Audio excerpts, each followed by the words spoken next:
Happy New Year, everyone. Apollo PS2 here to talk with you all about what I hope 2022 looks like for Planetside 2.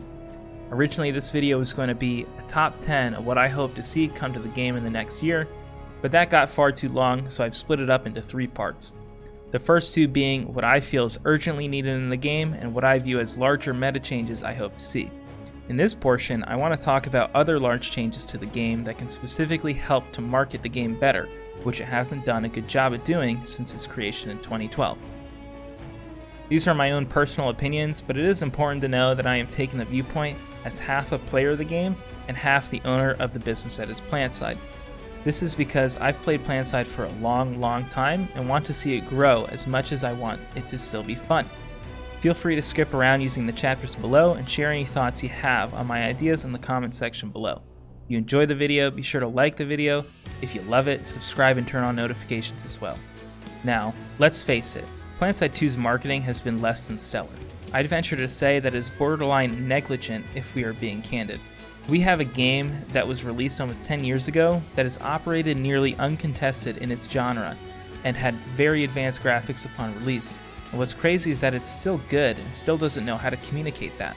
So here's my take on how to perhaps improve that while hitting on some things I think folks will love.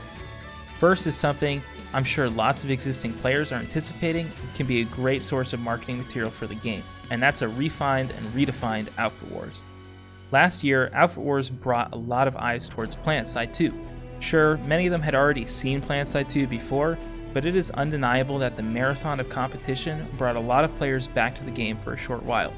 For those unaware, Outfit Wars is a formalized competitive tournament where an outfit from each faction vie over small 1-point relic bases. Every 10 seconds you own a relic, you get a point, and the first to 750 points wins the match. The relics are housed on a special map called Desolation with a symmetric lattice layout. The tournament is set up in a way to crown a bronze, silver, and gold champion outfit for each server. When considering how to improve Outfit Wars, I think a lot of the construction alterations mentioned in my previous video would benefit, seeing as construction became a large piece of the meta in Alpha Cycle 3. Additionally, it is pretty clear that there is a balance that needs to be met between Outfit Wars working logistically with outfits of different sizes, and the tournament being able to showcase Planetside 2's large scale with over 100 participants in each match. I'm not going to lie, I have no silver bullet suggestions here for what I'd like to see. On the one hand, it is painfully obvious that sandbagging until the end has become meta with the 1v1v1 format, and head-to-head would prevent this.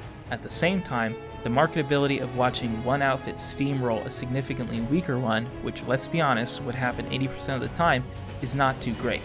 Meanwhile, if you were to make it head-to-head, there would be even more pressure to ensure 48 or even more players could make each match to properly show off the scale of battles and chaos. You may want to make it easier for more folks to participate, but there were already plenty of ringers to begin with, who are people from different outfits playing for one another. I think one root cause preventing these issues from being resolved could be the fact that outfits have no cap on number of members.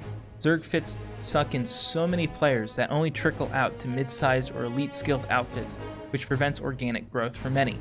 That's an entirely different topic that touches many other parts of the game, which I don't want to get too far into, but the idea is that if outfits can get only so large, there would be a better ratio of students to teachers of the game, since newer players would be spread out amongst outfits.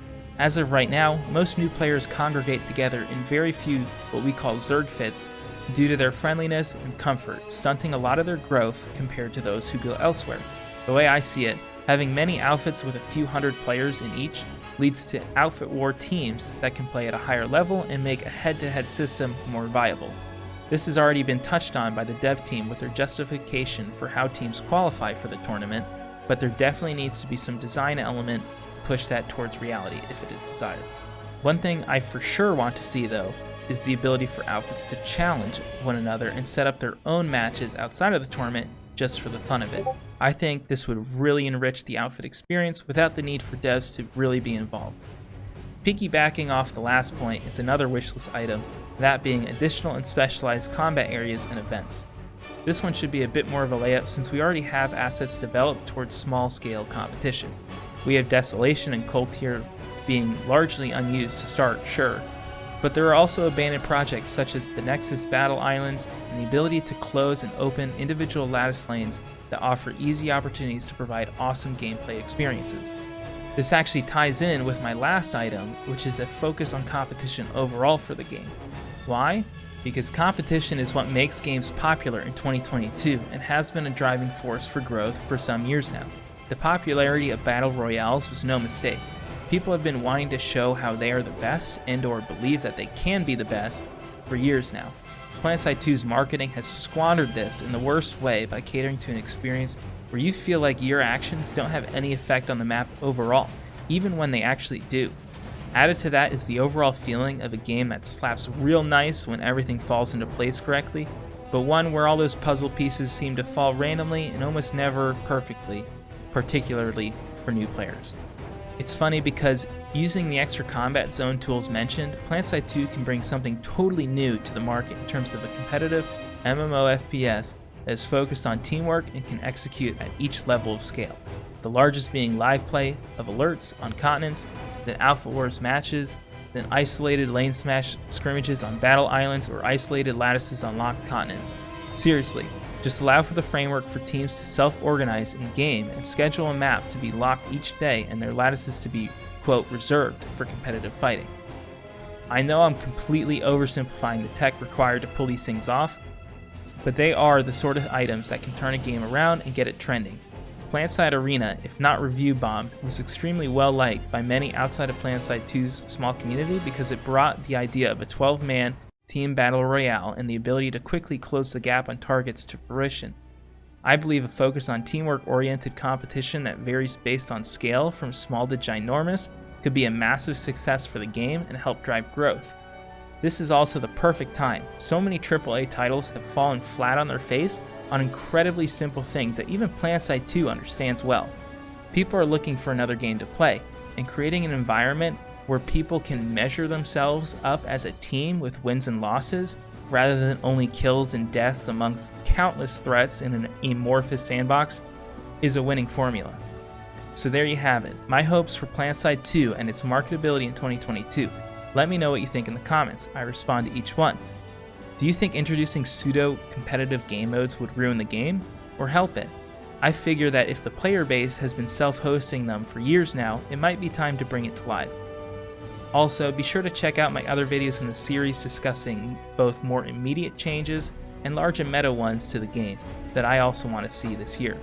They'll be linked in the description below. If you're a newer player, check out my new How to Not Die in Planetside 2 videos coming out alongside these ones, as well as my top 10 ways to get certs and top 10 weapons in Planetside 2 videos.